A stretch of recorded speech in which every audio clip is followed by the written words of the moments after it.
శివోహం భక్తి ఛానల్కి స్వాగతం అండి. అందరికీ నమస్కారం. ధనుర్మాసం గురించి, ధనుర్మాస వ్రత విధానము, ధనుర్మాసంలో సమర్పించవలసిన నైవేద్యము, ధనుర్మాసం నెల రోజులు నిర్వహించుకోలేని వారు ఎన్ని రోజులు పూజను నిర్వహించుకోవచ్చును, పాశురాల పరమార్థము, ధనుర్మాస వ్రత ఫలితాల గురించి పూర్తి వివరంగా తెలుసుకుందామండి. ధనుర్మాసం గురించి బ్రహ్మదేవుడు స్వయంగా నారద మహర్షికి మొదటగా వివరించినట్లు పురాణ కథనమండి. ధనుర్మాస వ్రత ప్రస్తావన మహత్యాలు బ్రహ్మాండ భాగవత ఆదిత్య పురాణాలలో నారాయణ సంహితలో కనిపిస్తాయండి. వ్రతం చేయాలనుకునేవారు బంగారం లేదా వెండి లేకపోయినట్లయితే శక్తి మేరకు పంచలోహాలతో కానీ రాగితో కానీ శ్రీ మహావిష్ణువు విగ్రహాన్ని తయారు చేయించుకుని పూజాపీఠం పైన ప్రతిష్ఠించుకోవాలండి. విష్ణుమూర్తిని మధుసూదనుడు అనే నామంతో పూజించుకోవాలి. ప్రతిరోజు సూర్యోదయానికంటే 5 గడియలు ముందుగా నిద్రలేచి కాలకృత్యాలను పూర్తి చేసుకొని తలస్నానం చేసి నిత్య పూజలు సంధ్యావందనాలు ముగించి తరువాత ధనుర్మాస వ్రతాన్ని ఆచరించాలండి. మార్గలి తింగల్, మార్గశీర్షం మంచి మాసం, ఫలమును ఇచ్చే మాసం. అలాంటి 12 మాసాలు మనకు ఒక సంవత్సరం అయితే అది దేవతలకు ఒక రోజు అంటారండి. దక్షిణాయనం వారికి రాత్రి అయితే ఉత్తరాయణం పగలు. సంక్రాంతి రోజు సూర్యుడు దక్షిణాయనం నుండి ఉత్తరాయణంకు మారుతారండి. అంటే సంక్రాంతికి ఒక నెల ముందుగా వచ్చే మార్గశీర్షం వారికి తెలతెలవారే సమయం అన్నమాట. మరి నిరైందా నన్నాలాల్, చంద్రకాంతి మంచిగా ఉండే కాలం, చంద్రుడు పెరిగే కాలం కాబట్టి మనము మంచి రోజులుగా భావిస్తాము. నీరాడత్ పోదువీర్ పోదుమినో, స్నానం చేయడానికి వెళ్దాం.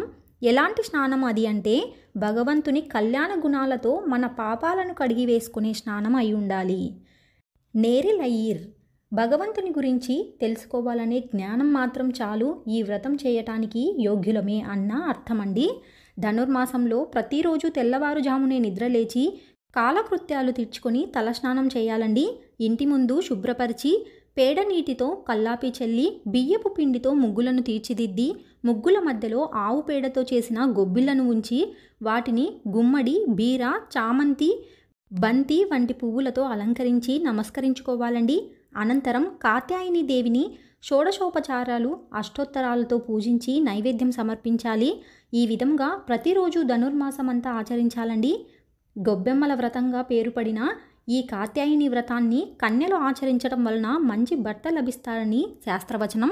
ధనుర్మాస వ్రతాన్ని ఆచరించాలనుకునేవారు బంగారం లేదా వెండి లేకపోయినట్లయితే శక్తి మేరకు పంచలోహాలతో కానీ రాగితో కానీ శ్రీ మహావిష్ణువు విగ్రహాన్ని తయారు చేయించుకోవాలండి. ప్రతిమను పూజాపీఠంపై ప్రతిష్ఠించుకోవాలండి. విష్ణువును మధుసూదనుడు అనే పేరుతో పూజించాలండి. ప్రతిరోజు సూర్యోదయానికంటే 5 గడియలు ముందుగా నిద్రలేచి కాలకృత్యాలను పూర్తి చేసుకుని తలస్నానం చేసి నిత్య పూజలు సంధ్యావందనాలు ముగించి తరువాత ధనుర్మాస వ్రతాన్ని ఆచరించాలండి. మధుసూదన స్వామిని ఆవు పాలు, కొబ్బరి నీరు, పంచామృతాలతో అభిషేకించాలండి. శంఖంలో అభిషేక ద్రవ్యాలను ఒక్కొక్క దానిని నింపుకొని అభిషేకం చేయాలని శాస్త్రవచనం. తరువాత తులసి దళాలతోనూ వివిధ రకాల పుష్పాలను ఉపయోగించి స్వామివారిని అష్టోత్తర శతనామాలతో కానీ సహస్రనామాలతో కానీ పూజించాలండి.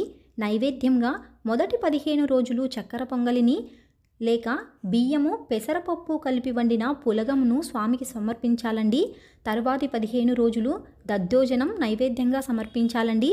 తర్వాత ధూప దీప దక్షిణ తాంబూలాలను సమర్పించి నమస్కరించుకోవాలండి. మధుసూదన స్వామి వారిని పూజించడంతో పాటు బృందావనంలో తులసిని పూజించాలండి. ఈ మాసమంతా విష్ణు పురాణాన్ని, విష్ణు గాథలను చదువుతూ వింటూ కానీ గడపడం, వైష్ణవాలయాలను సందర్శించడం చేయాలండి. ఈ విధంగా ప్రతిరోజు ధనుర్మాసం మొత్తం ధనుర్మాస వ్రతాన్ని ఆచరించడం సర్వశ్రేష్టమండి.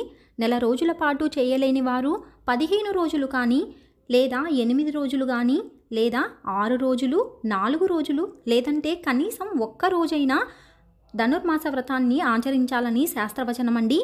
వ్రతం ఆచరించడం పూర్తయ్యాక శ్రీ మధుసూదన స్వామివారి విగ్రహాన్ని మధుసూదన దేవేశ ధనుర్మాస ఫలప్రద తవమూర్తి ప్రధానేన మమ సంతు మనోరథ అనే శ్లోకాన్ని పఠిస్తూ పండితుల వారికి దానం ఇవ్వాలండి. పండితుల వారు దానాన్ని స్వీకరిస్తూ ఇందిరా ప్రతిగృహ్ణాతు అని పండితుల వారు ఇచ్చే ఆశీర్వచనాన్ని స్వీకరించడం వలన సకల కోరికలు సిద్ధిస్తాయని చెప్పబడతాయండి. ఈ విధంగా ధనుర్మాస వ్రతాన్ని ఆచరించటం వలన కోరిన కోరికలు తీరడంతో పాటు ఇహలోకంలో సౌఖ్యం, పరంలో మోక్షం సిద్ధిస్తుందని పురాణ కథనం. ధనుర్మాస వ్రతాన్ని ఒక్కరోజు ఆచరించటం వలన 1000 సంవత్సరాల పాటు నిత్యం వివిధ దేవతలను ఆరాధించినంత ఫలం లభిస్తుందని పండితుల వాచ. కాత్యాయని వ్రతం లేక స్త్రీ వ్రతం. ఈ వ్రతాన్ని ధనుర్మాసంలో వివాహం కాని అమ్మాయిలు ఆచరించాలండి. పూర్వం ఈ వ్రతాన్ని స్వయంగా శ్రీకృష్ణుడి సలహా మేరకు గోపికలు ఆచరించి శ్రీకృష్ణుడినే భర్తగా పొందినట్లు కథనం. శ్రీ గోదాదేవి ఈ వ్రతాన్ని ఆచరించి శ్రీ రంగనాథుడిని భర్తగా పొందినట్లు పురాణ వచనమండి. గోదాదేవి రచించిన పాశురాలు 1 నుంచి 5 వరకు ఉన్న పాశురాలలో వ్రత విధానం గురించి, 6 నుంచి 15 వరకు ఉన్న పాశురాలలో తనతోటి చెలికత్తెలను నిద్రలేపి నందగోపుని గృహానికి వెళ్ళడం, 16 నుండి 17, 18 పాశురాలలో నందగోపుడు యశోద బలరాములను మేల్కొల్పటం, 23వ పాశురంలో మంగళ శాసనం చేయటం, 25, 26 స్వామివారికి అలంకారాలైన ఆయుధాలను పర అనే వాయిద్యాన్ని కోరుకుంటూ తమ శరణాగతిని అనుగ్రహించి తమ సంకల్పాన్ని నెరవేర్చమని ప్రార్థిస్తుందండి. 27వ పాశురంలో పరమాత్మకు జీవాత్మకు గల సంబంధాన్ని కూడారై ప్రసాదంతో పోల్చి వివరించిందండి. 30వ పాశురం ఫలశ్రుతితో భగవంతునికి మనకు గల సంబంధం తెలిస్తే కోరికలను మనం కోరవలసిన పని లేదని, స్వతంత్రించి భగవంతుడిని అడిగి మరీ పొందవచ్చునని తెలియజేసిందండి గోదాదేవి.